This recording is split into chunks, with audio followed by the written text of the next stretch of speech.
Meus irmãos, que a graça e a paz do nosso Senhor Jesus Cristo continuem sendo derramadas sobre nossas vidas. Amém? Bem, vocês vão ter que ouvir o pastor Fuen hoje, né? Mas, pela graça do Senhor, estou melhor e agradeço as orações dos irmãos. Irmãos, antes de lermos a palavra do Senhor, eu gostaria de fazer uma pergunta para você. Quantas vezes você estaria disposto a ouvir sermões repetidos? O mesmo sermão, diversas vezes. Talvez você poderia responder a uma, duas vezes, ocasionalmente, tudo bem, mas sempre ouvir sermões repetidos, com tanta riqueza nas Escrituras, por que ouvir sermões repetidos? Bem, de certo modo, o sermão de hoje é um sermão repetido, mas não é por causa da saúde do pastor, mas é propositalmente. O sermão de hoje é um sermão repetido. E eu quero fazer referência a um outro caso, de um pastor que pregou 3 vezes o livro de Atos, seguidamente, sem colocar outro livro nos intervalos. Até que um dia, um presbítero o interpelou na porta da igreja. Pastor, até quando o senhor vai continuar pregando nesse livro? E ele, então, ficou pensativo sobre o que ele deveria responder àquele irmão. Bem, mas qual seria a sua resposta se você estivesse no lugar desse pastor? Até quando, pastor, você vai continuar pregando sermões repetidos? Bem, nós chegamos no último sermão de Neemias. O sermão mais difícil da série. O sermão mais pesado de todos. Só que você deve lembrar que nós já ouvimos esse sermão em Esdras. O último sermão de Neemias foi o penúltimo do livro de Esdras. A forma como o tema é abordado em Neemias é um pouco mais grave do que a forma como foi abordada em Esdras. Parece que Neemias intensificou e pesou mais a mão do que Esdras. E aí a forma como é abordado pode ser ou pode desviar os seus olhos da mensagem central desses 2 livros, que é a graça restauradora do nosso Deus. Como falar de graça se há juízo tão severo no final dos 2 livros? Como falar de graça se há dura disciplina no final do livro? Aí está a graça. Lembremos que a palavra do Senhor nos lembra várias vezes, tanto nos livros de sabedoria, o sábio Salomão, quanto na carta aos Hebreus, que a disciplina do Senhor é uma bênção para os seus filhos. Deus disciplina a todos quantos Ele ama. Neemias lidará com o pecado do povo de um modo veemente, de um modo drástico. Por isso, eu creio que há uma necessidade hoje de nos prepararmos para ouvir o último sermão de Neemias. Portanto, não vou pregar em Neemias hoje, para nos prepararmos para essa última exposição. Nós precisamos relembrar do que ocorreu. Nós precisamos relembrar que o povo foi para o cativeiro por causa da sua idolatria. Porque os homens de Israel, os homens de Judá, casaram-se com estrangeiras e trouxeram idolatria para dentro da terra, para dentro do arraial do povo de Deus. Com isso, profanaram a aliança e contaminaram o culto do Senhor. E essa foi a razão por que o povo foi levado para o cativeiro. Deus os levou para 70 anos de disciplina, para que lá eles pudessem ser disciplinados, corrigidos, tratados. Mas parece que a reforma de Esdras não teve efeito sobre o povo, porque passaram-se só 10 anos e Neemias tem que lidar com o mesmo problema. E agora Neemias tem que repetir o sermão. Por isso a importância, a necessidade de repetir sermões. Lembrando do que nos diz Jerry Bridge no livro O Evangelho para a Vida Real, nós, crentes, precisamos do Evangelho todo dia, porque somos pecadores, porque pecamos todo dia. E a única forma de lidarmos com o pecado é com o Evangelho. Vocês devem se lembrar que Esdras disciplinou naquele dia 113 homens. 113 pais de famílias no mesmo pecado. Mas apenas 10 anos depois, nós temos que lidar com o mesmo problema. O que eu vou fazer hoje, o que eu chamo os irmãos a fazer hoje, é analisarmos algumas palavras de Esdras que prepararão o nosso coração para ouvirmos o sermão duro de Neemias, o último sermão de Neemias. Esdras, capítulo 9, do verso 13 ao 15, nos dá algumas palavras que nos ajudam a preparar os nossos corações para lidar com a forma veemente, com a forma bruta de Neemias lidar com o pecado dos homens de Judá. Esdras, capítulo 9, versículos 13 a 15.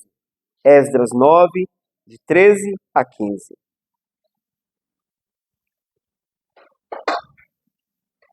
Diz assim a santa palavra do nosso Deus.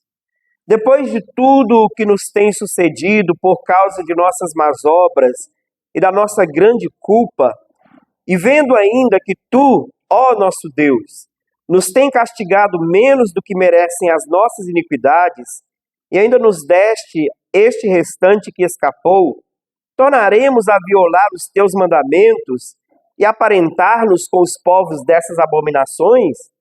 Não te indignarias tu, assim, contra nós, até de todo nos consumires, até não haver restante nem alguém que escapasse?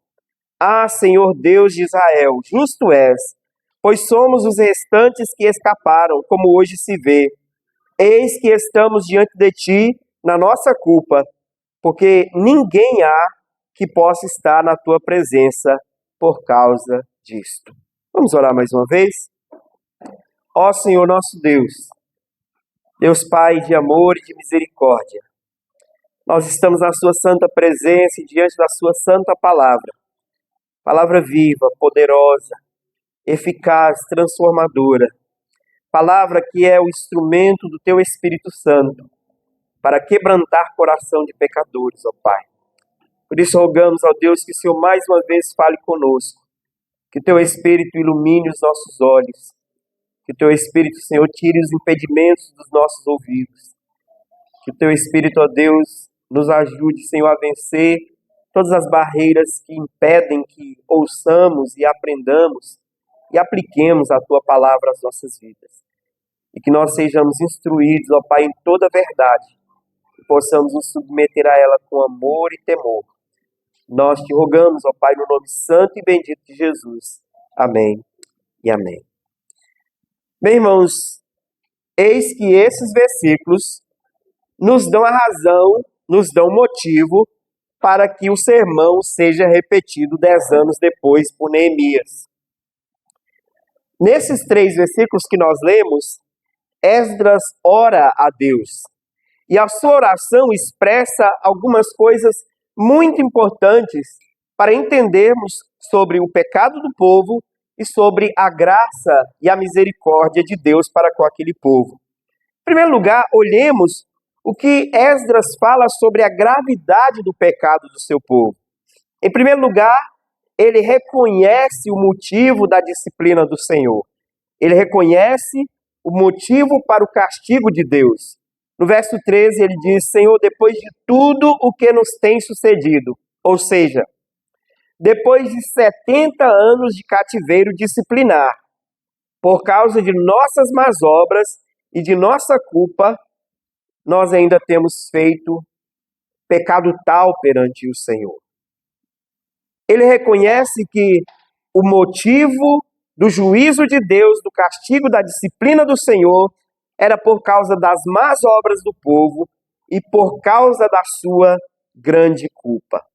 Aqui, Esdras, como um servo temente a Deus, como um homem que era comprometido com a verdade do Senhor, e esse foi o seu juramento, de ensinar a verdade do Senhor e somente a verdade do Senhor, ele reconhece que a disciplina do Senhor era justa, porque ela era de acordo com as más obras do povo de Deus. E a culpa do povo de Deus era decorrente das suas más obras. Portanto, a disciplina do Senhor era justa porque havia pecado, porque havia más obras, porque havia culpa perante o Senhor. Neemias, o que Esdras faz aqui é mostrar o que as Escrituras todas mostram a partir do capítulo 3 de Gênesis, que o homem pecou contra Deus, quebrou a sua santa lei, e que a partir daí tornou-se então suscetível ou obrigatoriamente se colocou debaixo do juízo da lei do Senhor, do juízo de Deus. E a lei do Senhor é bem clara, e toda alma que pecar, esta morrerá. Como então perceber a graça e a misericórdia de Deus nesse ponto da restauração do povo, se há ao mesmo tempo um juízo tão pesado do Senhor sobre o seu povo? Visto que o juízo para o pecado, que o castigo para o pecado é a morte, um castigo de cativeiro, penas temporais, é a demonstração de graça e misericórdia de Deus. Porque se Deus não quisesse demonstrar misericórdia e graça para com Judá, Deus teria destruído toda aquela geração. Mas Deus tinha propósitos maiores para com o seu povo e para com a sua igreja. E de Judá viria aquele que poderia perdoar-nos das nossas más obras e livrar-nos das nossas culpas. E Neemias, ou Esdras, mostra claramente que Deus o faz porque ele é justo. Quando no verso 15 ele diz: "Ah, Senhor Deus de Israel, justo és." Isto traz confiança para Esdras. Ele sabe que Deus é justo e que Deus agiria para com seu povo conforme a sua justiça.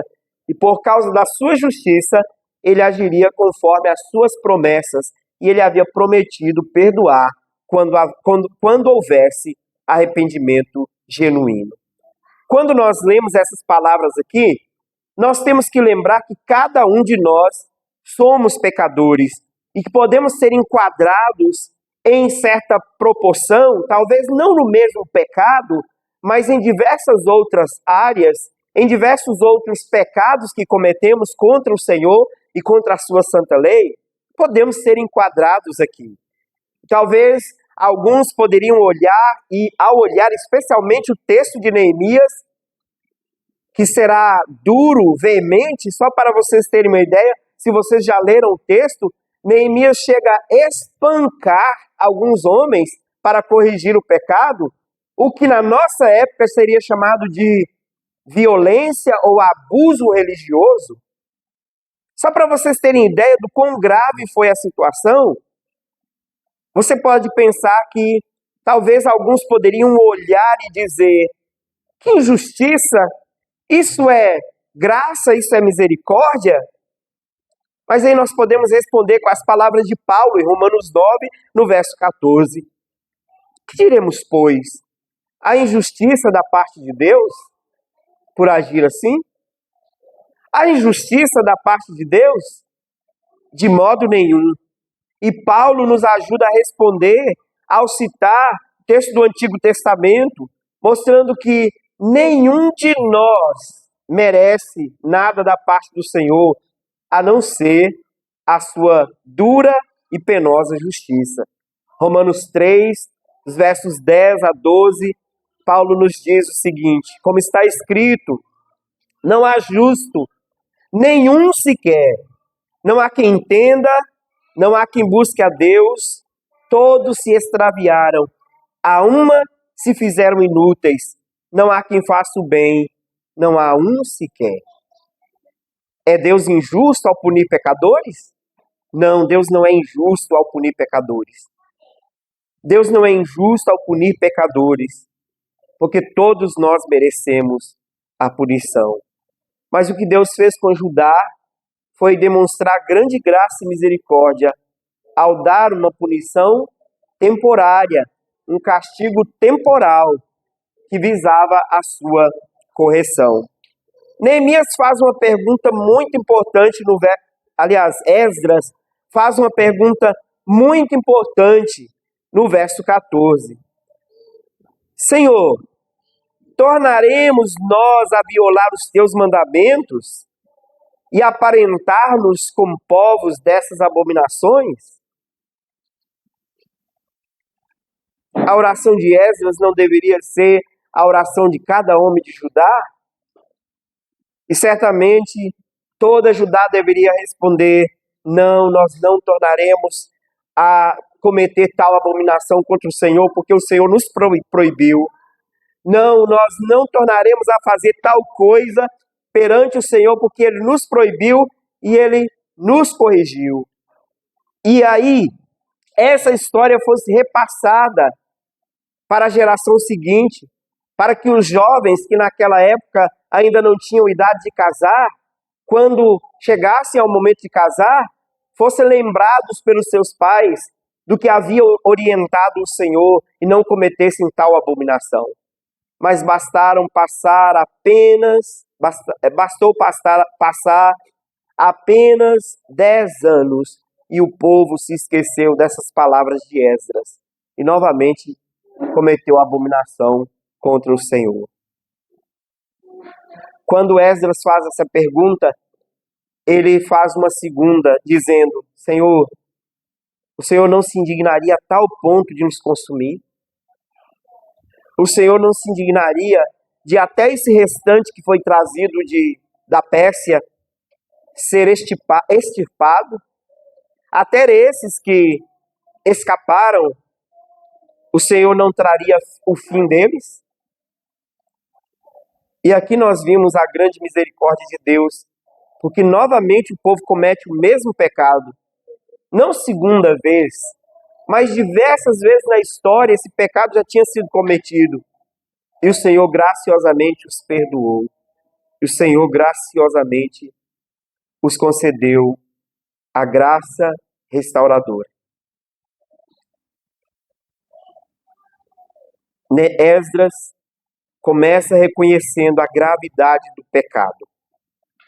E nós precisamos começar reconhecendo a gravidade do pecado duplamente em Neemias. Quando Neemias conta a história e quando Neemias tem que corrigir o pecado do povo. Agora, duplamente grave, porque apenas 10 anos se passaram e o povo voltou àquelas abominações. Além de reconhecer o pecado, Esdras reconhece a indignidade do povo por causa do pecado. No verso 15 ele diz: Ah, Senhor Deus de Israel, justo és, pois somos os restantes que escaparam, como hoje se vê. Eis que estamos diante de ti na nossa culpa, porque ninguém há que possa estar na tua presença por causa disso. Esdras reconhece ao mesmo tempo a indignidade por causa do pecado, mas reconhece a longanimidade de Deus para com o povo. Porque ele diz: não há ninguém aqui, Senhor, que poderia estar perante o Senhor hoje por causa de tal abominação que foi cometida em Judá. Não há ninguém que poderia estar hoje na sua presença. Mas eis que aqui estamos. Eis que aqui estamos diante de ti. E mesmo na nossa culpa, o Senhor nos recebe diante de ti. Talvez você possa olhar para Judá e com aquela postura que normalmente nós temos quando olhamos para os pecados de Israel, talvez você possa olhar e dizer: que povo ruim, que povo de coração duro, que povo difícil. Mas não é assim que também nós agimos com o Senhor? Quando nós repetidas vezes voltamos nas mesmas desobediências, nós só inventamos novos modos de quebrar a mesma lei. Nós só inventamos novas situações para quebrar a mesma lei. Nós mentimos de formas criativas. Nós pecamos rotineiramente e suavizamos o nosso pecado. Mas a postura de Esdras deveria ser a postura de todos nós, de chegar perante o Senhor em cada culto e dizer: Senhor, eis aqui estamos diante de ti, na nossa culpa. Ninguém de nós merece estar aqui perante o Senhor, mas aqui estamos por causa da sua misericórdia. Portanto, ao ouvir o próximo sermão, Lembre que havia um pecado grave a ser corrigido, por isso a gravidade da ação de Neemias. Também lembre-se de que havia uma indignidade por parte do povo. O povo não era digno de estar perante o Senhor, no entanto estava. Lembre-se de que, ainda que eram indignos, o Senhor os recebeu na sua presença. E aqui nos faz olhar especialmente para a misericórdia do nosso Deus. Romanos, capítulo 5, versículo 20, Paulo nos lembra: e onde abundou o pecado, superabundou a graça. A ideia da palavra abundar aqui, que Paulo usou, é a ideia do copo cheio até a beirada. E ele está dizendo que onde o pecado chegou até o limite, a graça de Deus transbordou. E é de fato isso que nós vimos tanto no perdão que Deus concede a Judá, e especialmente no perdão que Deus concede a pecadores, através da obra de Cristo na cruz. Onde o pecado chegou no limite da medida da tolerância do nosso Deus, Deus fez transbordar para os seus eleitos a sua graça ao punir o seu santo filho na cruz. Onde o pecado chegou no seu limite, a graça transbordou. Onde o pecado abundou, a graça foi superabundante. E assim, Esdras nos lembra da misericórdia de Deus. Misericórdia em meio a juízo.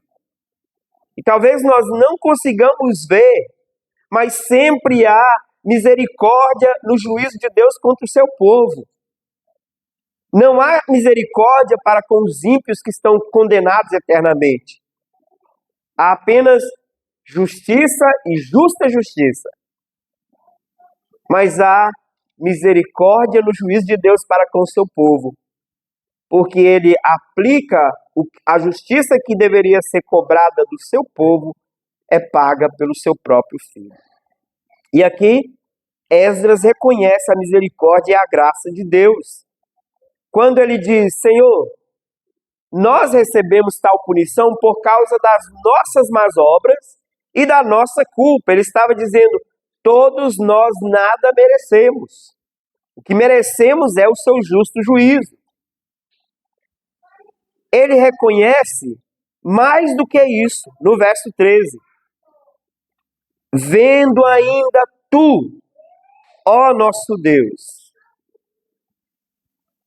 nos tem castigado menos do que merecem as nossas iniquidades. Você percebeu o que Esdras está dizendo aqui? Qualquer castigo disciplinar que um crente recebe, por mais duro e terrível que ele possa ser, ainda é menos do que você merece. Ainda é menos do que nós merecemos. Porque as nossas más obras são abundantes e as nossas culpas são infinitas. Portanto, qualquer castigo, juízo disciplinar que nós, como servos do Senhor, recebemos por parte dele por causa de nossos pecados, ainda é muito menos do que nós merecemos. O que nós merecemos, meus irmãos, não poderia ser suportado por nós. O que nós merecemos, nenhum de nós aqui toleraria. Nenhum de nós aqui teria estrutura suficiente para suportar.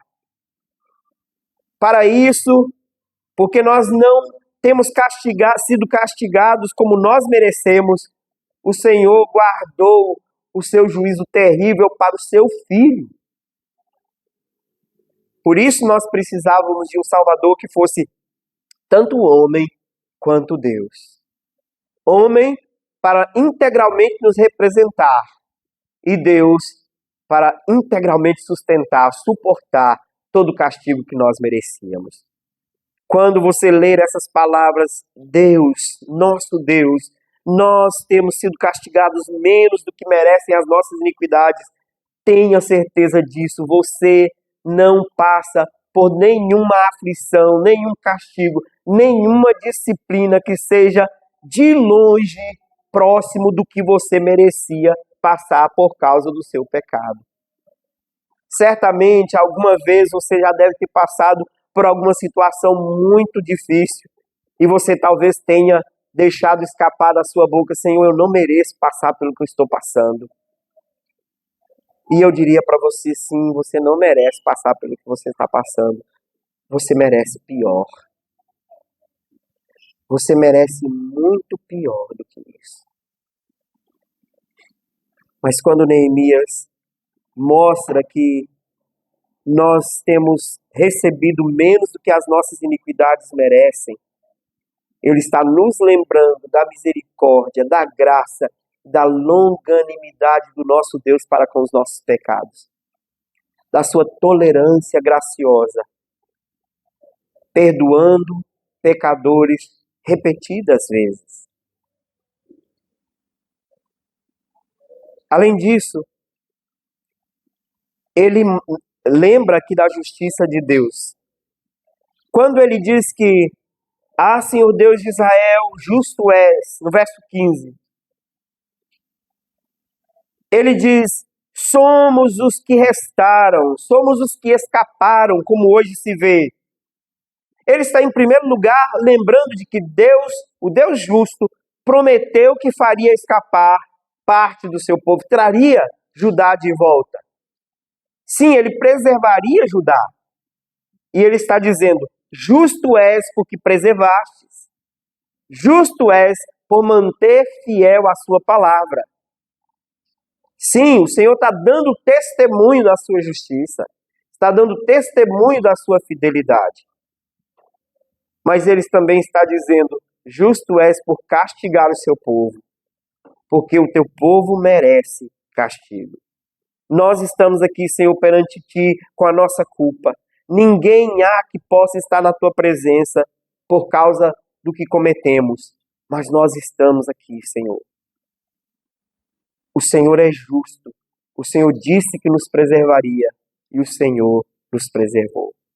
Portanto, quando olharmos para a dureza do sermão, do último sermão de Neemias, quando concluirmos o livro de Neemias, lembre-se dessas verdades. Lembre-se, em primeiro lugar, que o pecado é grave e que, por ser grave, ele exige uma punição grave. Lembre-se também de que, por causa do pecado, ninguém é digno de estar perante o Senhor. Mas lembre-se também de que, por causa da bondade, da graça e da fidelidade de Deus, Ele tem sustentado pecadores na sua presença. E Ele tem perdoado pecados de pecadores indignos e imerecedores. Lembre-se que qualquer punição, qualquer castigo, qualquer pesar que Deus impôs sobre o seu povo, ainda não será a medida de nossas iniquidades. Porque a medida de nossas iniquidades foi cobrada no madeiro, há 2000 anos atrás, em Cristo Jesus, o nosso Redentor. Nós nunca seremos cobrados à medida da nossa iniquidade. E essa deve ser a alegria do nosso coração. E cada vez que nós vemos um juízo terrível do Senhor nas Escrituras, quando nós lemos alguns livros, parece que incomoda a nossa alma. Já ouvi muitos dizerem: Senhor, é terrível ler alguns eventos do Pentateuco, quando milhares de pessoas foram consumidos pelo Senhor. Quando muitos foram, por exemplo, na revolta de Corá, dos filhos de Corá, quando o deserto se abriu e a terra consumiu milhares, mais de 20 mil homens. Quando o Senhor fez perecer na guerra muitos homens. Quando situações terríveis aconteceram, nos casos do livro de Juízes, quando vemos histórias terríveis, lembremos que qualquer castigo de Deus sobre o seu povo, nessa terra, está longe de ser de acordo com as nossas iniquidades. Porque somente um pôde suportar um castigo de acordo com as nossas iniquidades. Aquele que se fez pecado no nosso lugar. Aquele que deu a sua vida justa e santa no lugar de pecadores, miseráveis e indignos como você e eu. Aquele que não poupou a sua própria vida por causa dos pecadores que Deus escolheu por sua livre vontade e amor. Ou temos a história do pastor que pregou 3 vezes o livro de Atos. Aquele dia, na porta da igreja, o presbítero aproximou-se dele e perguntou: pastor, me responde, até quando o senhor vai continuar pregando no livro de Atos? Até quando o senhor vai continuar pregando nesse mesmo livro os mesmos sermões? E a resposta do pastor foi: até que vocês comecem a praticá-lo. E essa não poderia ser uma resposta mais apropriada para ajudar. E talvez não precisasse esperar 10 anos para Neemias repetir o sermão e aplicar aquela disciplina, mas constantemente relembrar o povo de que eles precisavam se arrepender de suas abominações. E talvez essa seja a resposta apropriada para muitos de nós, que ao ouvir um sermão repetido diz: de novo? Talvez pensar o quanto desse sermão eu tenho aplicado na minha vida e o quanto dele eu tenho praticado. Neemias, capítulo 13, verso 23 até o 31. É um sermão repetido. É uma história repetida. Mas é uma história que precisa ser relembrada constantemente, especialmente na nossa geração. A nossa geração, a geração do nada a ver, pastor. Nós precisamos de sermões repetidos. Porque nós pecamos repetidas vezes. E a única maneira de lidar com o pecado é através de sermões repetidos. Porque a palavra vem pelo ouvir. A fé vem pelo ouvir. E ouvir a palavra de Cristo. Que Deus, em Cristo Jesus, nos ajude a ouvir a palavra do Senhor e aplicar a sua verdade ao nosso coração, para que nós possamos honrá-lo pela obediência fiel de sua palavra. Amém? Vamos orar? Ó Deus Santo, Deus de toda graça, misericórdia e amor. Deus que entregou seu próprio Filho pela nossa redenção. Deus que não perdeu a paciência conosco e que repete sermões para que nós possamos corrigir os nossos pecados. Tem misericórdia de nós, ó Senhor, e perdoe, Senhor, as nossas iniquidades. Limpa-nos, Senhor, dos nossos pecados. Ajuda-nos, Senhor, a ver a gravidade deles. Ajuda-nos, Senhor, a olhar e a entender que estamos diante de Ti, Senhor, por causa das nossas más obras e com grande culpa perante o Senhor, mas que ainda assim podemos aproximar perante o Senhor por causa do Seu Santo Filho que deu a vida por nós. Mas ajuda-nos, Senhor, lembrar que o Seu Filho deu a vida por nós não somente para nos perdoar os pecados, mas para nos livrar deles. E ajuda-nos, Senhor, a nos santificar para o Senhor, de modo que não mais cometamos abominações contra o Senhor, ó Deus. Ajuda-nos, Senhor, a entender a nossa indignidade perante o Senhor e cada vez que aproximarmos do Senhor no culto, nós entendamos, Senhor, que o quão indignos somos de estar aqui, porque estamos na presença santa do Deus Trino, Todo-Poderoso. Ajuda-nos, Senhor, a entender isso.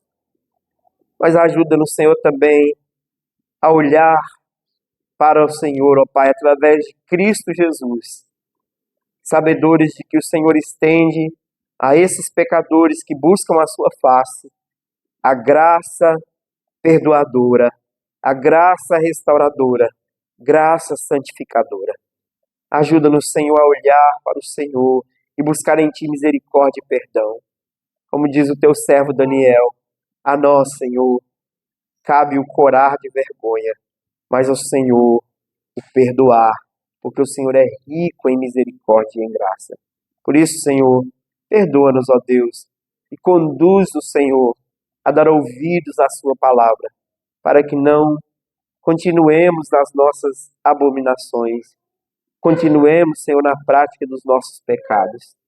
Ajuda-nos, Senhor, a nos afastar de toda má obra, de todo pecado, de tudo aquilo que fere a Tua santidade, que desagrada o Senhor, que desonra a Tua santa lei. Assim rogamos, Pai, confiados na graça do Teu Filho Jesus Cristo, no amor soberano do Senhor, Pai, e também na operação graciosa do Teu Santo Espírito. Assim oramos, no nome de Jesus. Amém e amém.